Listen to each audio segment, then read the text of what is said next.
तो हेलो बच्चों, कैसे हैं आप लोग। मैं बिरजू कुमार आप सभी को बिरजू ऑनलाइन क्लासेस पर हार्दिक स्वागत करता हूं।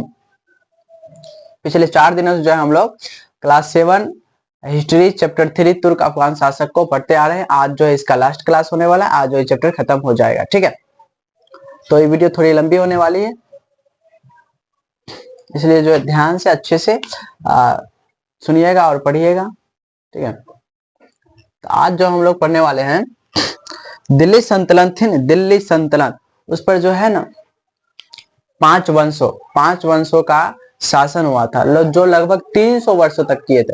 5 वंशों का जो राजा थे ना, 5 वंशों का सुल्तान, उन्होंने जो शासन किए थे लगभग 300 वर्षों तक। कितने वर्षों तक? 300 वर्षों तक, ठीक है। इसे देखिए, लगभग 300 वर्षों से अधिक, लगभग 300 वर्षों से क्या अधिक 5 राजवंशों के सुल्तान ने शासन किए, जो निम्न है। दिल्ली सल्तनत पर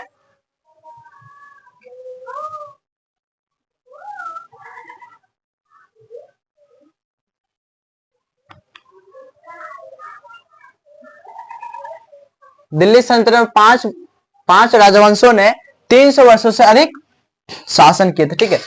5 वंशों का राजा, यानी कि एक वंश, यानी कि उसका एक वंश आया, ठीक है ना। वंश यानी कि अलग जाति, ठीक है ना, अलग जाति हो गया उसका मतलब हो सकता है, ठीक है ना। उसका तो वंश आया, उसका बेटा, उसका पुत्र जो शासन किया, लगभग 5 वंश आया। कितने? दिल्ली सल्तनत 5 वंश आए और लगभग 300 वर्षों से अधिक शासन किए, ठीक है, 5 वंशों में ला करके। तो पहला वंश कौन आया था? पहला वंश जो प्रारंभिक तुर्क शासक कौन आया था? तुर्क वंश। कौन? तुर्क शासक आए थे, ठीक है। उन्होंने जो है 1206 ईस्वी से लेकर के 1290 ईस्वी तक शासन किए। यानी कि तुर्क शासक, यानी कि तुर्क वंश जो है, तुर्क वंश कितने वर्षों तक शासक किए दिल्ली सल्तनत पर? तो 1206 से लेकर के 1290 तक। अब इस वंश में कौन कौन सा राजा आया था, यानी कि तुर्क शासक में कौन कौन से सुल्तान आए थे? देखिए, तुर्क शासक, तुर्क वंश आए तो उसका पहला शासक कौन था, यानी कि पहला सुल्तान, पहला सम्राट था कौन सा वंश में? तुर्क शासक वंश में। तुर्क शासक वंश में पहला सम्राट कौन था? कुतुबुद्दीन। कौन था? कुतुबुद्दीन ऐबक, जिन्होंने 1206 ईस्वी से लेकर के 1210 ईस्वी तक शासन किए, ठीक है। कौन? कुतुबुद्दीन ऐबक, जिन्होंने 1206 ईस्वी से लेकर के 1210 ईस्वी तक शासन किए। तो उसके बाद दूसरा शासक आए थे, दूसरा सुल्तान इल्तुतमिश।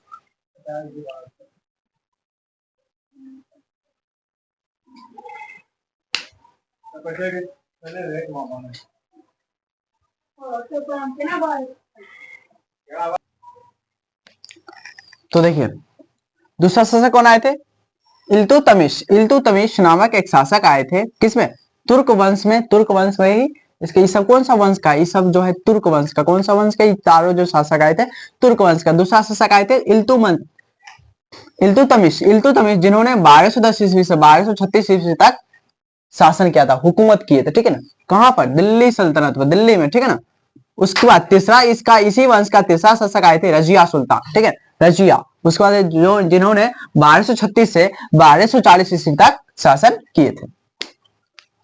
उसके बाद चौथा जो है शासक आए थे, जिसका नाम है बलबन, जिन्होंने 1266 से 1287 ईस्वी तक शासन किए थे।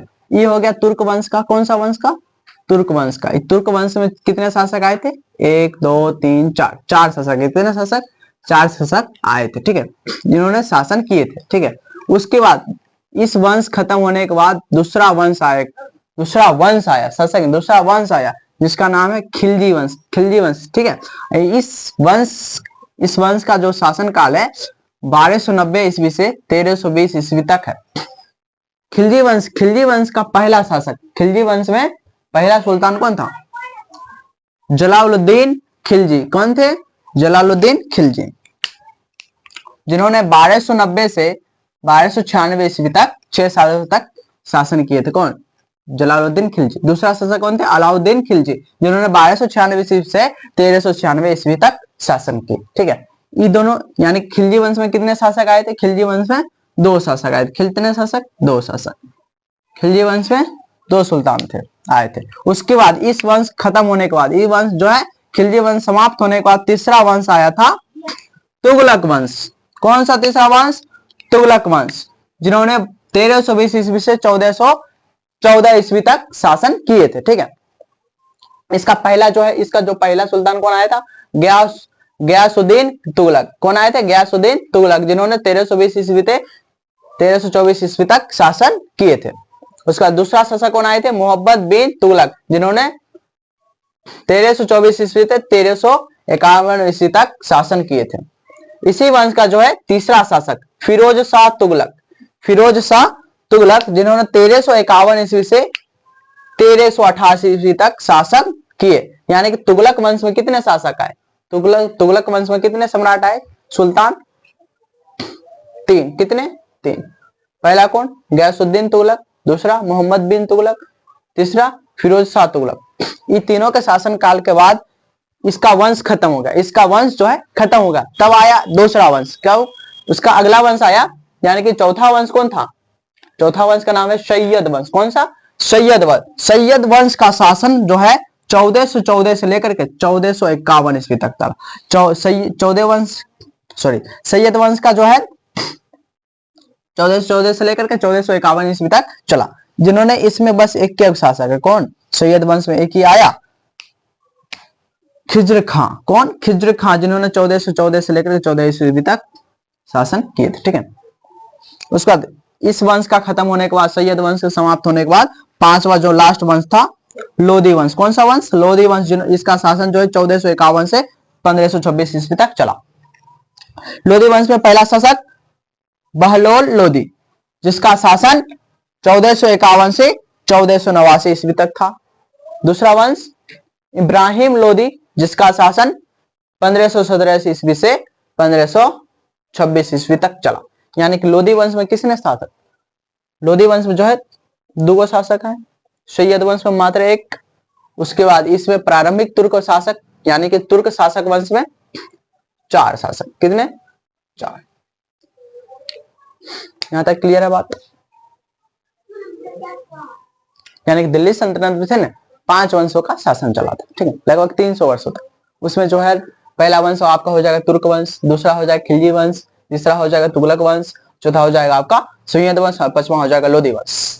इस वंश है, इस वंश के अंतर्गत कई राजाएं आए, इस वंश के अंतर्गत कई राजा हैं और अपना अपना शासन काल जो है शासन किए। उसके बाद एक के बाद एक राजा आते गए और उसको जो है पराजित करके अपना शासन करते रहे। ठीक है, इसके बाद हम आगे पढ़ेंगे।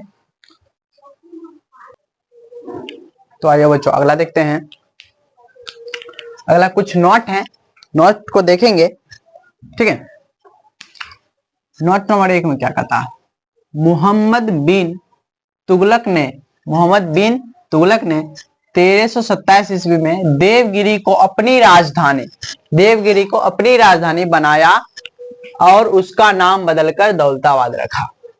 यानी कि मोहम्मद बिन तुगलक ने जो थे, मोहम्मद बिन तुगलक 1327 ईस्वी में, कितने, 1327 ईस्वी में देवगिरी को राजधानी बनाया, और देवगिरी को राजधानी बनाने के बाद देवगिरी का नाम चेंज करके कितना, क्या रख दिया, दौलताबाद। क्या रख दिया, दौलताबाद। इससे पिछले भी क्लास में पढ़ लिए थे, देवगिरी के एक राजा था, राजा का नाम सिर्फ नहीं पता था, वो बताए थे।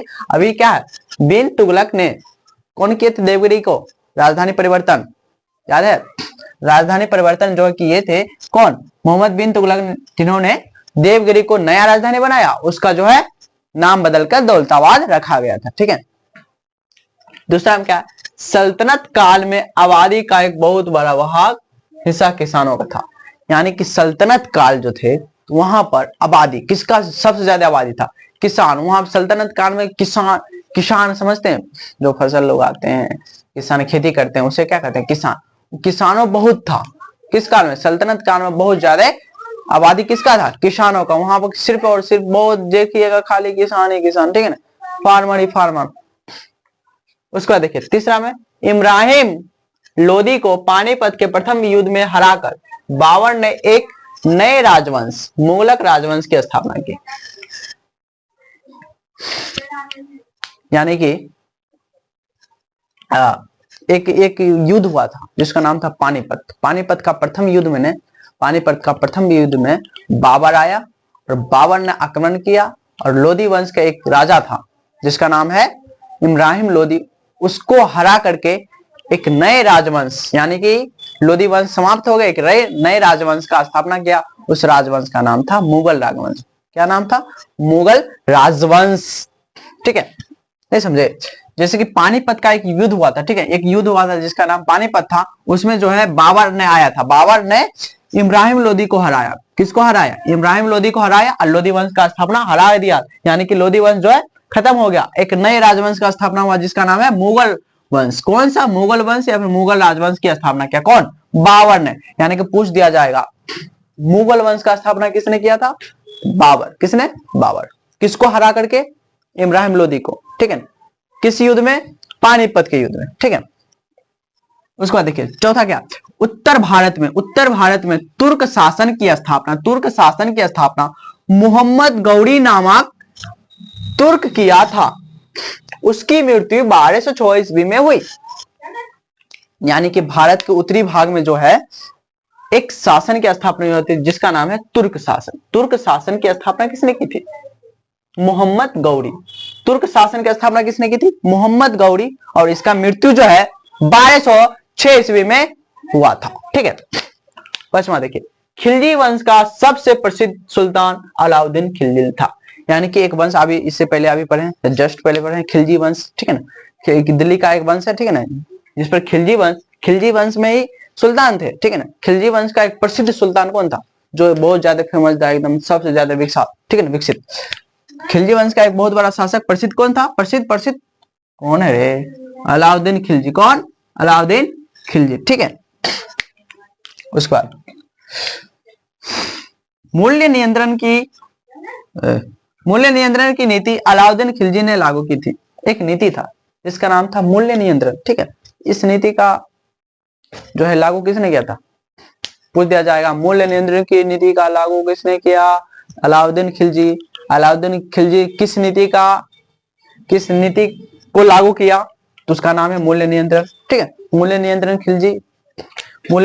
की नीति की लागू किसने किया? अलाउद्दीन खिलजी। ठीक है, उसका देखिए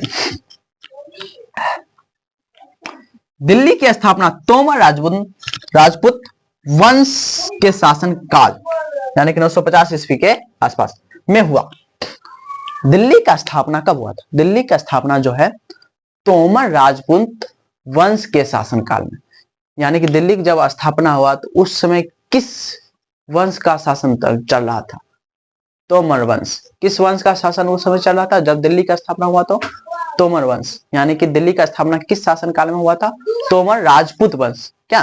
तोमर राजपूत वंश। उसका एरा क्या था? एरा यानी कि ईस्वी कितनी थी? 950 ईस्वी। कितना? 950 ईस्वी के आसपास जो है दिल्ली का स्थापना हुआ, तो उसमें जो है तोमर वंश का शासन था। ठीक है, उसके बाद लास्ट टॉपिक है। ठीक है, लास्ट टॉपिक, एक नोट का भी लास्ट टॉपिक, चैप्टर का लास्ट टॉपिक। इस चैप्टर आज जो है खत्म हो जाएगा। ठीक, सल्तनत काल में अक्ता के अधिकारी को हम जो है मुक्ति कहा जाता था। यानी कि सल्तनत काल में, ठीक है, अक्ता के अधिकारी जो होता था उसको क्या कहते थे? मुक्ति। क्या कहते थे? मुक्ति। मुक्ति ऐसे पूछ देंगे अक्ता के अधिकारी क्या कहते हैं? मुक्ति। ठीक है, याद रखिएगा। जैसे मुक्ति किसको कहेंगे? मुक्ति किसको कहेंगे? बस वही अक्ता के अधिकारी को मुक्ति कहेंगे। समझ गए सभी बच्चे? कोई दिक्कत? दिक्कत नहीं, दिक्कत, कोई दिक्कत? आज जो चैप्टर की खत्म हुई। ठीक है, चैप्टर जो समाप्त हुआ इसको मार देते हैं 3 स्टार। जब कुछ भी समाप्त होता है तो क्या करते हैं? 3 स्टार मार के। दिख रहा है रेड पेन। चलिए रेड किधर गया? ये रहा, रेड है, रेड। 1 2 3 क्या हो गई? समाप्त। यहां पर लिख नहीं है।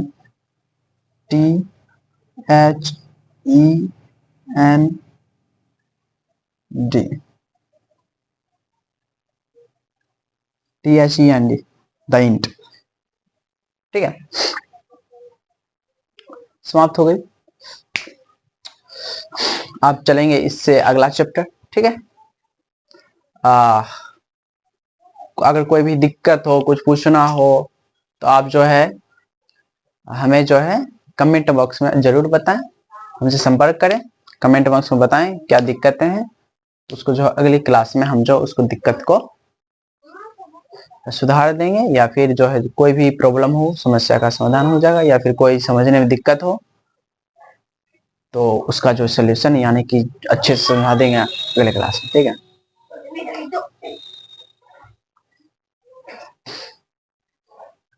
अगर क्लास अच्छी लगी हो, अच्छा पढ़ने में लगा हो हमसे, यानी कि यूट्यूब पर जो है हमसे एक चैप्टर तो खत्म हो गया 7वीं क्लास का, यानी कि एक चैप्टर में अगर अच्छे से पढ़े हैं, ठीक है, ये चैप्टर जो आप अच्छे से पढ़े हैं तो हमें बताइए। अगर पसंद आई है पढ़ाई जो है, पसंद आई है तो वीडियो जो है लाइक कीजिएगा, ज्यादा से ज्यादा लाइक कीजिएगा।